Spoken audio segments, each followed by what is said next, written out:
로마서 8장 성경 본문을 통해 기다리라는 제목으로 하나님의 말씀을 증거하겠습니다.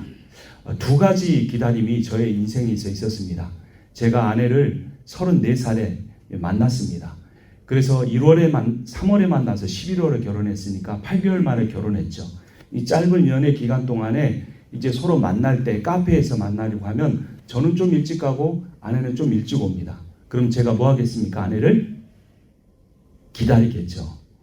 그런데 딱 시간이 되기 전에부터 왜 안 오나, 그리고 문 쪽을 바라보고 삐그덕 소리만 나도 또 바라보고 또 바라보고, 그래서 제가 그 기다리는 시간이 아주 길게 느껴졌을 겁니다. 또 다른 기다림이 있습니다. 미국에 살면서 제일 한국 사람으로서 힘든 게 뭡니까? 어디 가서 기다리는 거예요. 특히 관공서에 가서 기다리는 거 정말 힘듭니다. 번호표도 안 주고 그냥 무작정 기다리라고 하죠. 캘리포니아 햇빛이 뜨겁습니다. 비가 내리는 때도 있는데 그냥 건물 밖에 줄 세워 놓습니다. 어떤 때는 2시간, 3시간 동안 아무런 약속도 없이 기다리다가 결국에는 포기하고 집에 돌아온 경험도 있습니다. 포기했던 이유가 무엇인가 돌아보면 인내하지 못했습니다. 이 한국 사람 급한 성격에. 또 이거 오늘 안에 끝나겠는가, 그렇게 이 문제가 해결될 것을 믿지 못했습니다. 또 이렇게 설명도 없이 무작정 기다리게 하는 그 상황에 짜증이 났었기 때문입니다. 그리고 지금 돌아보면, 말씀 준비하면서 돌아보니까 저에게 그때 기다림에 있어서 부족한 것이 3가지가 있는데, 첫 번째는 인내가 부족했어요. 두 번째는 될 것이라는 소망이 부족했어요. 또 이런 짜증나는 상황을 극복하는 사랑이 부족했습니다. 인내는 참고 기다리게 합니다. 소망은 믿고 기다리게 합니다. 이 사랑은 기쁘게 기다리게 합니다.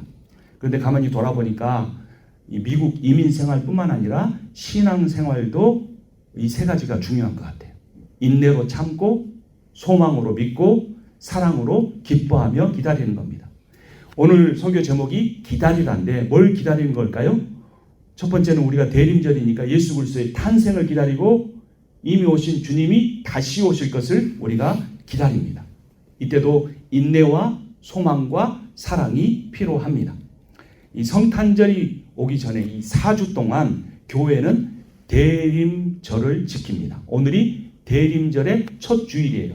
이 대림이라는 것은 기다릴 대, 임할 임, 예수님이 다시 임할 것을 간절히 기대한다라는 겁니다. 영어로는 advent라고 합니다. 이것은 도착하다라는 뜻인데요. 원래 이 애드번트 대림절은 로마의 황제가 어떤 도시에 오기를 그 시민들이 열렬히 기다린다라는 의미입니다. 이 로마의 황제를 기다림에 사용되던 애드번트가 예수 그리스도를 기다림에 사용된 거예요. 그러니까 우리는 이 미국의 대통령이 온 세상을 다스리시는 분이 누구라고 믿는 거예요? 우리 주 예수 그리스도. 그분이 왕이시다.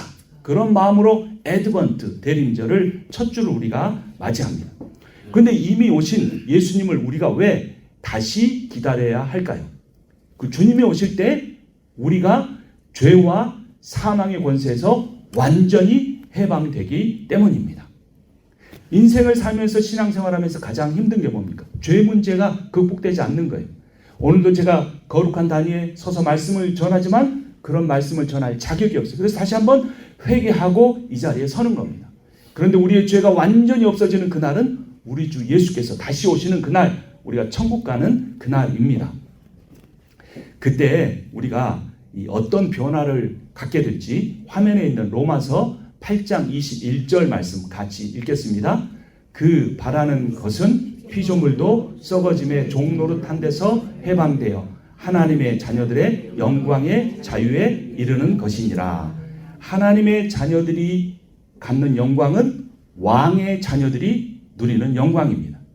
이 영광은 여러분이 이 세상에서 경험한 어떤 명예나 권세나 부나 그런 것들보다 훨씬 더 아름다운 것입니다.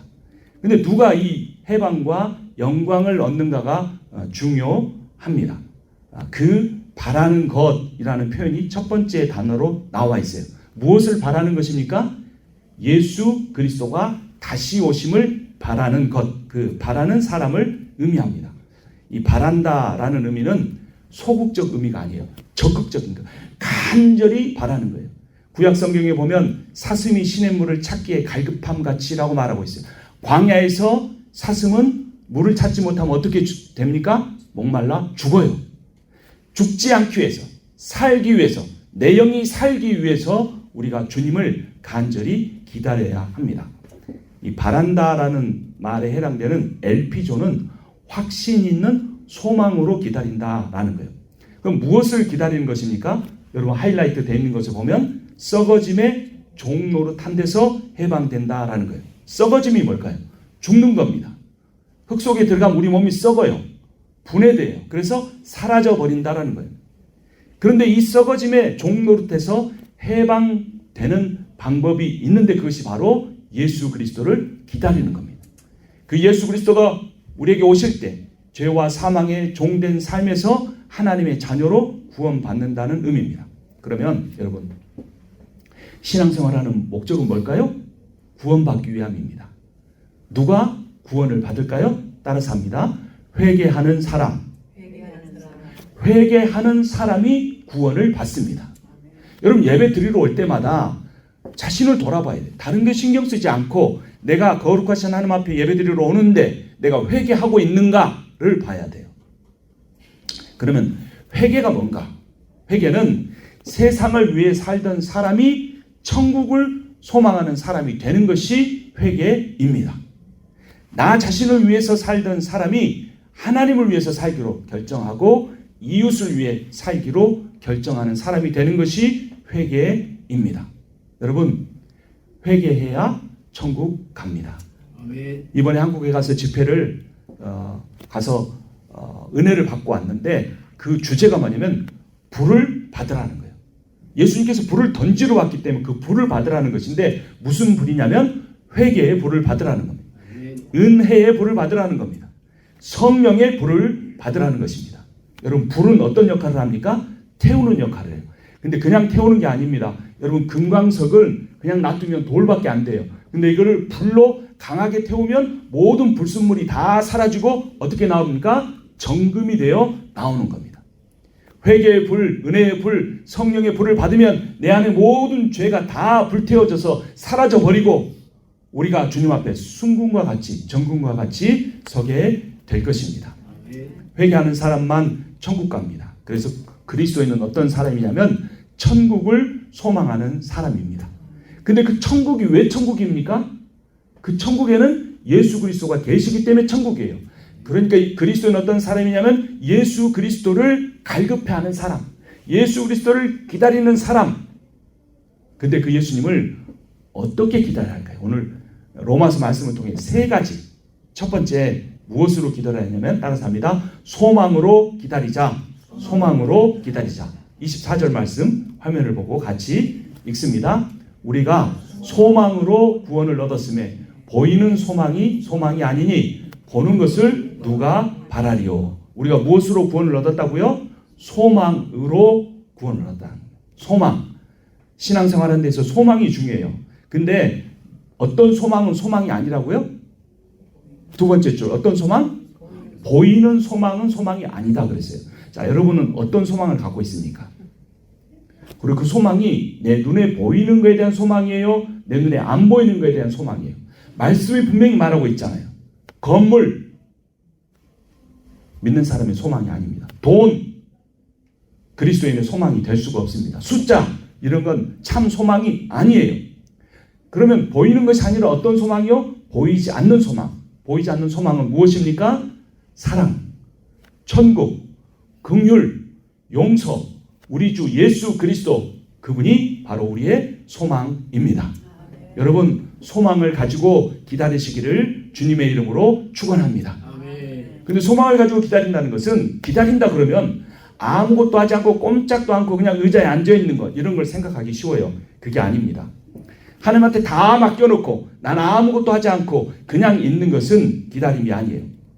우리가 이 세상 모든 것이 다 하나님께 달린 것처럼 기도해야 되지만 모든 것이 다 나에게 달린 것처럼 열심히 노력해야 돼요. 기도하고 노력하는 것이 함께 있어야 돼요. 하나님이 하실 일이 있지만 내가 할 일들이 있습니다. 그 내가 할 일을 뭐라고 하냐면 사명이라고 합니다. 주님을 기다리면서 주님이 오실 때까지 내가 감당해야 될 일들이 사명입니다. 그리고 그 사명에 내 인생을 걸어야 해요. 대림절은 예수님의 탄생을 기다리는 절기인데 그 사명을 감당했던 대표적인 여인이 성탄절에 누구였을까요? 바로 마리아였습니다. 마리아의 사명은 처녀로서 예수님을 낳는 거였어요. 여러분, 이 일이 쉬운 겁니까? 어려운 겁니까? 수치스러운 겁니까? 영광스러운 겁니까? 어렵고 수치스러운 일이에요. 마리아는 정혼자, 결혼을 약속한 요셉이 따로 있는데 그 요셉이 아닌 어떤 다른 존재에 의해서 아기를 가져야 해요. 그래서 이 마리아는 예수님의 탄생을 기다리는 일에 자신의 명예와 목숨을 걸었어요. 이 약혼한 신부가 자기 신랑이 아닌 다른 남자의 아기를 갖는 것은 수치입니다. 명예를 잃는 것뿐만 아니라 돌에 맞아서 죽어도 할 말이 없는 위험한 일이었어요. 그래서 마리아가 이 말을 가브리엘 천사에게 듣고 처음에는 너무나 두려웠어요. 떨었어요. 그런데 나중에는 그 사명을 믿음으로 받아들였습니다.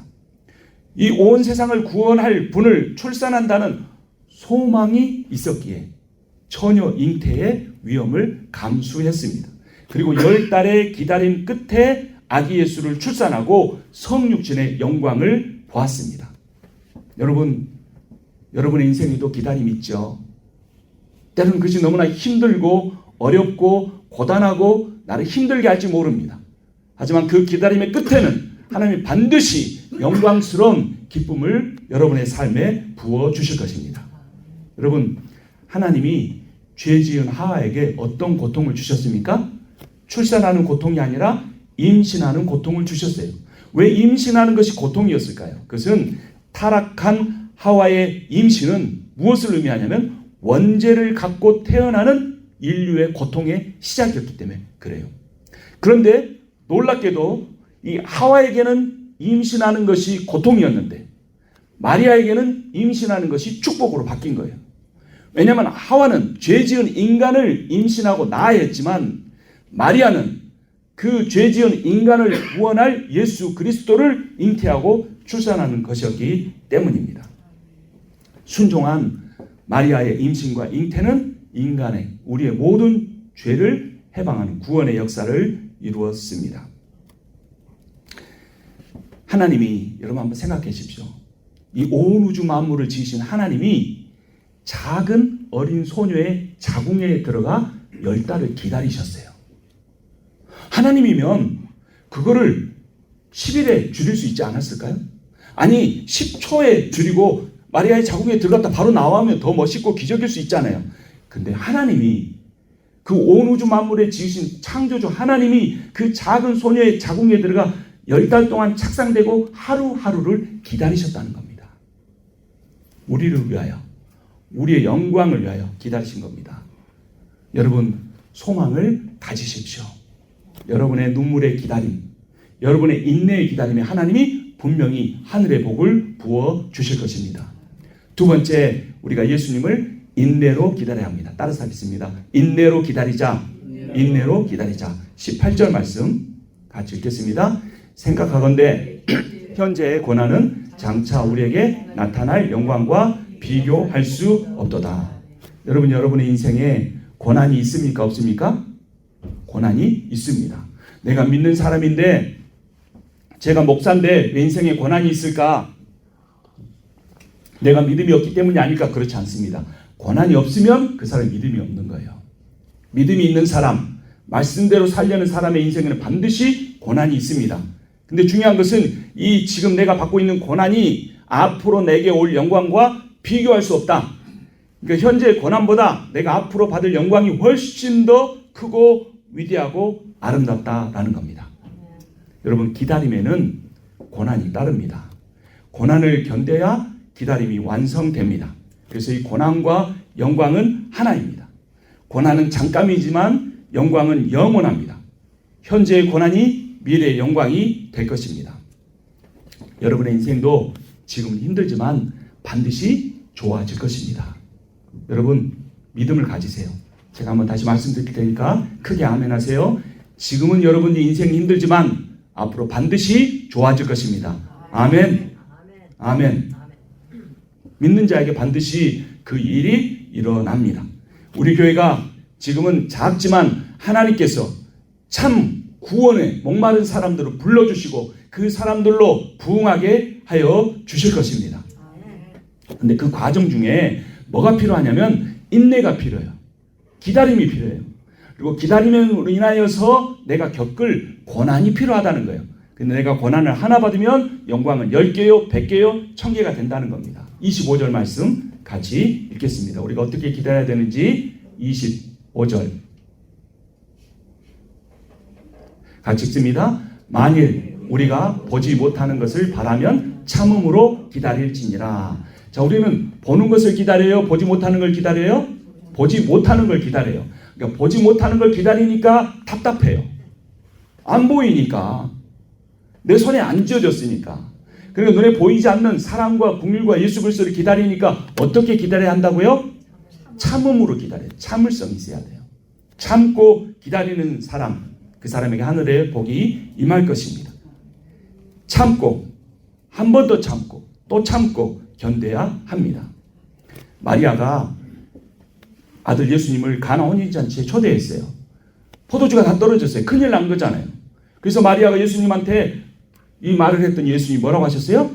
내 때가 이르지 아니하였다.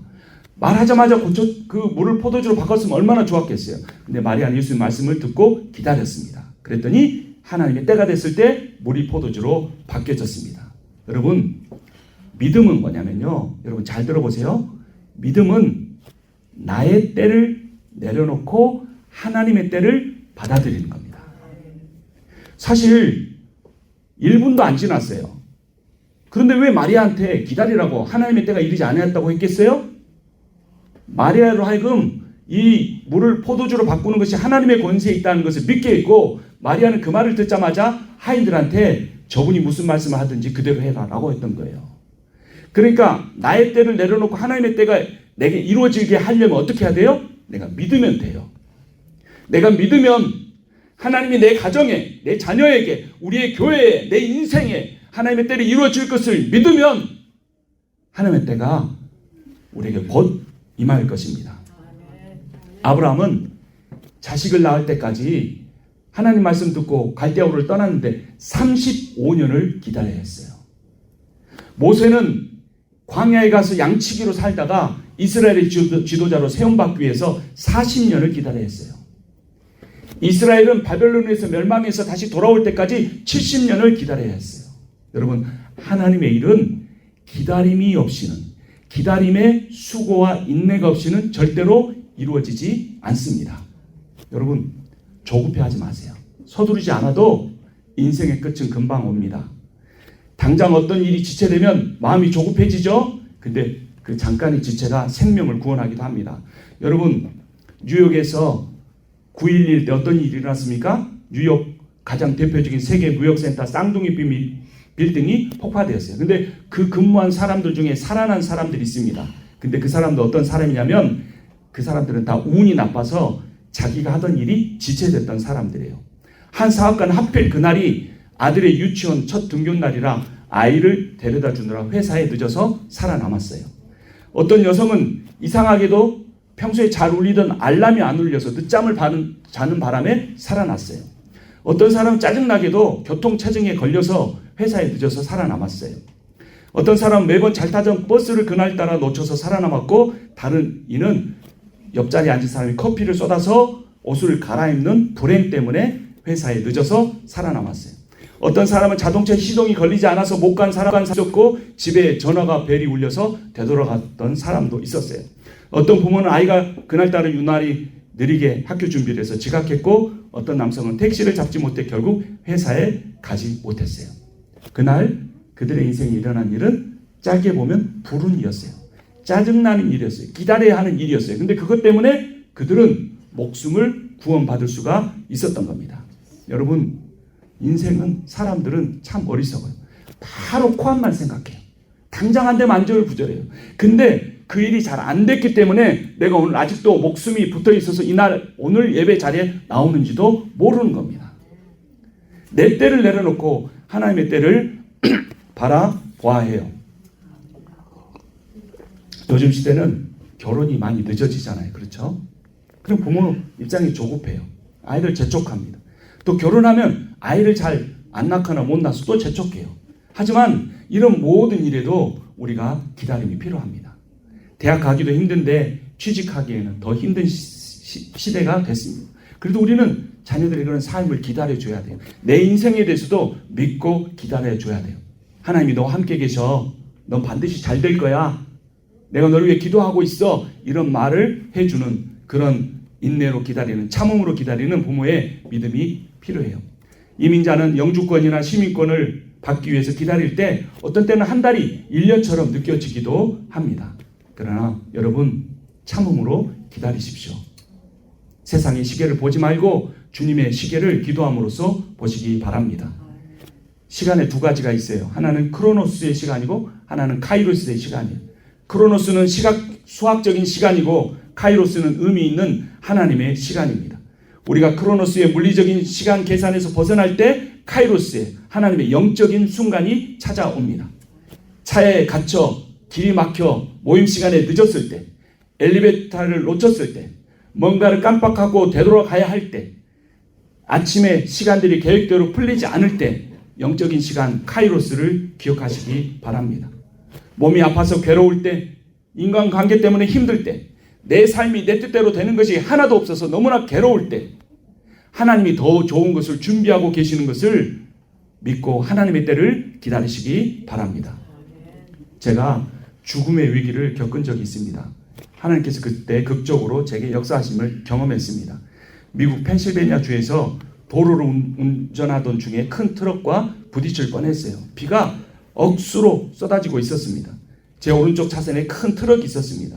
그 트럭이 제 차가 있는 쪽으로 차선 변경을 하려고 했습니다.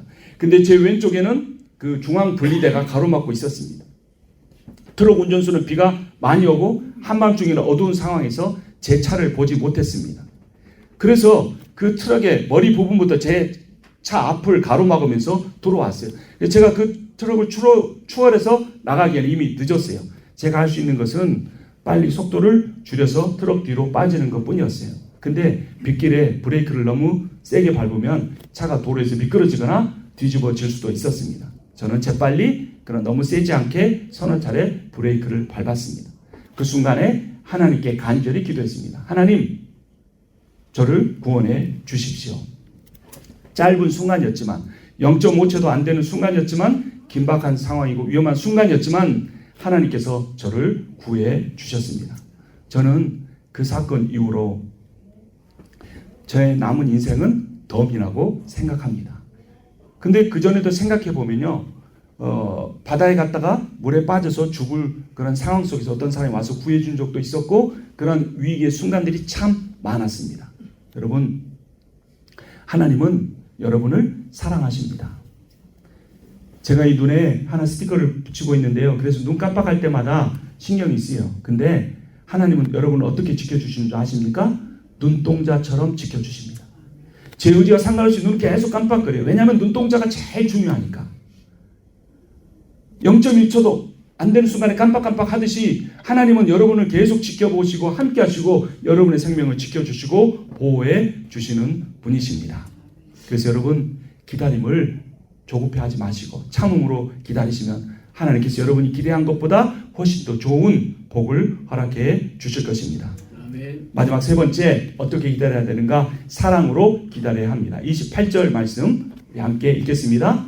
우리가 알거니와 하나님을 사랑하는 자 곧 그의 뜻대로 부르심을 입은 자들에게는 모든 것이 합력하여 선을 이루느니라. 아멘. 자, 그리스도인은 어떤 사람입니까? 노란색 하이라이트를 보면 하나님을 사랑하는 사람입니다. 제가 오늘 설교를 시작하면서 제 아내를 처음 만났을 때 그 기다림에 대해서 이야기했죠. 얼마나 보고 싶으면 문소리 날 때마다 그 문 쪽을 바라봤어요. 근데 그런 마음이 누구에 대해서 똑같이 가질 수 있어요? 하나님에 대해서도. 다시 오실 우리 주 예수 그리스도에 대해서도. 주님을 기다리는 이유는 단 한 가지입니다. 그 주님을 사랑하기 때문입니다. 제가 여러분이 그 주님을 사랑하는 이유, 사랑해야 하는 이유는 단 한 가지입니다. 그 주님이 여러분이 주님을 사랑하는 것보다 수만 배, 수천 배, 수억만 배 더 사랑하시기 때문입니다. 우리는 부활을 기다리는 것이 아니라 그 부활을 주실 주님을, 사랑하는 주님을 기다립니다. 우리는 우리의 교회 부흥을 기다리는 것이 아니라 우리 교회를 부흥해 주실, 우리 교회를 사랑하시는 주님을 기다립니다. 그래서 누군가 사랑하는 사람을 기다린다는 것은 그 사람을 만나기 전에도 기다림 자체가 축복입니다. 성도는 사랑하는 주님을 기다리는 사람입니다. 그래서 요한계시록 마지막에 어떻게 끝납니까? 아멘, 주 예수여 어서 오시옵소서.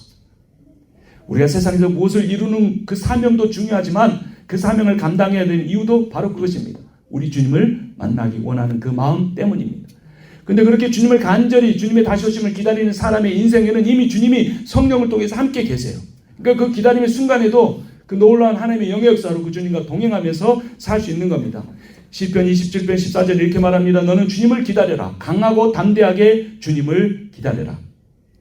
근데 여러분, 사실 우리가 하나님을 기다리는 것 같지만 진짜는 하나님이 우리를 기다리십니다. 하나님이 여러분을 기다리고 계세요. 여러분의 마음의 문 밖에 서서 기다리시는 하나님을 기억하십시오. 마음이 아플 때, 인생이 고단하고 느껴질 때, 나 혼자여서 너무 외롭다고 느껴질 때 주님은 여러분의 마음의 문을, 영혼의 몸을 두드리고 계시는 거예요. 그 두드림이 외로움과 때로는 두려움과 안타까움으로 내 마음을 울리는 것입니다. 탕자가 아버지의 재산을 가지고 나가서 허랑방탕하게 다 써버렸을 때 아버지는 그 뒤로 매일같이 마을 입구로 나가서 그 둘째 아들을 기다렸습니다. 그래서 누가복음 15장은 탕자의 이야기가 아니라 탕부의 이야기입니다. 탕자는 재물을 쓰는데 헤펐지만 탕부는 사랑을 베푸는데 헤펐습니다. 탕자가 쓰지 않아야 할 가치 없는 일에 재물을 헤프게 사용해 버렸다면 탕부는 베풀지 않아야 할 가치 없는 인간에게 사랑을 베푸셨습니다. 기독교는 이처럼 기다림의 종교입니다. 탕부가 기다려줄 자격이 없는 탕자를 기다려준 것처럼 하나님은 구원할 가치가 없는 우리를 여전히 기다리고 계십니다. 아직 아버지가 기다리고 있을 때 탕자가 집으로 돌아온 것처럼 아직 우리도 하나님이 기다려주실 때 회개해야 합니다. 하나님께로 우리의 인생의 방향을 돌이켜야 합니다. 내가 예수 믿는다고 하면서 예배 자리에 나와 있으면서도 내가 예수 믿기 전이나 믿음 후나 여전히 죄 가운데 빠져 있으면 안 됩니다. 완벽하게 되는 것은 아니지만 우리가 우리의 죄를 애통해하고 그래서 눈물을 흘리며 회개하는 마음이 있어야 돼요. 참 믿음이 있으면 그런 회개의 역사가 있게 됩니다. 그리고 그 회개의 역사, 은혜의 불, 성령의 불, 그 불을 받은 사람에게는 그 증거로 겸손과 사랑의 성품이 솟아나게 돼 있습니다. 하나님은 이기적인 우리가 이타적인 사랑의 사람이 되기를 기다리고 계십니다. 하나님은 교만한 인격의 제가, 임상원 목사가 겸손한 인격의 설교자가, 목회자가 되기를 기다리고 계십니다. 아버지가 탕자를 매일 기다린 것처럼 하나님은 매일이 아니라 매 순간 우리를 기다리고 계십니다. 탕자는 아버지 집을 그리워했습니다. 아버지 집은 배부름이 있는 곳이고 굶지 않는 곳이었습니다. 탕자는 죄 지은 자신을 아버지가 받아주실 것이라고 믿었습니다. 그런데 중요한 것은 탕자가 가만히 앉아서 아버지를 기다리지 않았다는 것입니다. 그런 소망을 가지고 아버지 집을 향해 걸어갔습니다. 여러분, 회개는 가만히 앉아서 하는 게 아니에요. 회개는 일어나서 가는 겁니다. 변화를 시작하는 겁니다. 내가 기도하지 않는 사람이라면 아침에 일어나서 1분이라도 기도로 시작해 보는 겁니다. 내가 말씀을 읽지 않는 사람이라면 하루를 마무리하면서 잠들기 전에 단 1분이라도 성경을 읽어보는 겁니다. 마음으로만 뉘우쳐 보는 것이 아니라 탕자가 일어나 아버지 집으로 간 것처럼 내가 뭔가 믿음의 발을 한 발자국 떼가는 것이 진정한 회개입니다. 회개를 했으면 회개에 합당한 열매를 맺어야 합니다. 그 아버지가 날마다 아들을 기다렸는데 그 아들이 오는데요. 아주 먼 거리에 있는데 아버지가 알아봤어요. 머리를 헝클고 해진 옷을 입고 누더기가 돼서 온 그 아들 아무도 알아보지 못했지만 그 아버지는 그 아들을 바라보고 그 아들을 향해 뛰어갔습니다. 그 아들을 보자마자 그 더러운 몸을 껴안고 냄새나는 얼굴에 입을 맞추었습니다. 맨발에 신발을 신기고 새 옷을 입히고 가락지를 손가락에 끼워 주었습니다. 새 신발은 종으로 살았던 탕자에게 새 아들의 왕의 신분을 주었습니다. 새 옷은 더러운 탕자의 죄와 잘못을 덮어주고 새로운 삶을 선물했습니다. 새 가락지는 부정한 돼지의 음식을 훔쳐먹던 그에게 하늘의 권세를 베풀었습니다. 사랑에 헤픈 이 탕부 아버지가 그 죄지은 아들 위에 기름진 소를 잡고 큰 잔치를 벌였습니다. 탕부는 온 마을 사람들을 불러 죽어 마땅한 탕자를 존귀한 자로 그 사람들에게 영접하게 했습니다. 탕부 아버지의 기다림은 변함없는 사랑이었습니다. 아버지의 기다림은 식지 않은 뜨거운 환대였습니다. 여러분, 아버지가 기다리십니다. 우리 함께 그 아버지에게 돌아가기를 원합니다. 우리의 소망은 우리를 기다리시는 그 아버지의 집으로 돌아가는 것입니다. 그 기다리는 동안 우리의 주님이 먼저 오실 수도 있습니다. 조용히 기다릴 뿐만 아니라 기도로 소리치면서 기다리기 원합니다. 가만히 기다리지 않고 찬양으로 외치며 기다리기 원합니다. 아멘. 주 예수여 어서 오시옵소서. 가만히 앉아 기다리지 말고 길거리로 나가 외치며 기다리길 원합니다. 잠들어 있는 영혼들에게, 예수를 알지 못하는 영혼들에게, 지옥을 향해 가는 영혼들에게 복음을 전하며 우리가 기다려야 합니다. 대림절 애드번트가 시작됐습니다. 앞으로 4주 동안입니다. 세상 사람들은 연말연시에 들뜨고 선물 사고 즐겁게 파티를 하려고 합니다. 그러나 우리는 우리를 구원하기 위하여 오신 예수 그리스도를 기다리는 4주로 삼아야 합니다. 자기 목숨으로 죄인을 구원하신 사랑의 주님을 고대하며 기다리는 것입니다. 그 주님이 가져오실 천국을 기다리는 것입니다. 들뜬 마음을 하나님의 소망으로 가라앉히고 조급해진 마음을 예수의 사랑으로 여유 있게 만들기를 원합니다. 그가 다시 오시어 우리를 영원한 몸으로 부활하게 하실 것입니다. 그가 다시 오시어 여러분의 눈물을 닦아 주실 것입니다. 그가 다시 오시어 여러분들이 이 땅에서 그분을 위하여 헌신하고 섬긴 것을 하늘의 복으로 놀랍게 영광스럽게 갚아 주실 것입니다. 그러므로 기다린다는 것은 하나님의 사랑으로 내 마음을 채우는 것입니다. 기다린다는 것은 소망으로 우리의 삶을 채우는 것입니다. 이 사랑과 소망으로 기다릴 때 우리는 참고 인내할 수 있습니다. 성도란 주님을 기다리는 사람입니다. 온 마음으로 갈망하며 기다리기를 주님의 이름으로 축원합니다. 기도하겠습니다. 살아계신 하나님 아버지, 우리를 기다리시는 아버지 하나님, 우리의 영혼과 우리의 마음을 두드리시는 아버지 하나님, 이 시간에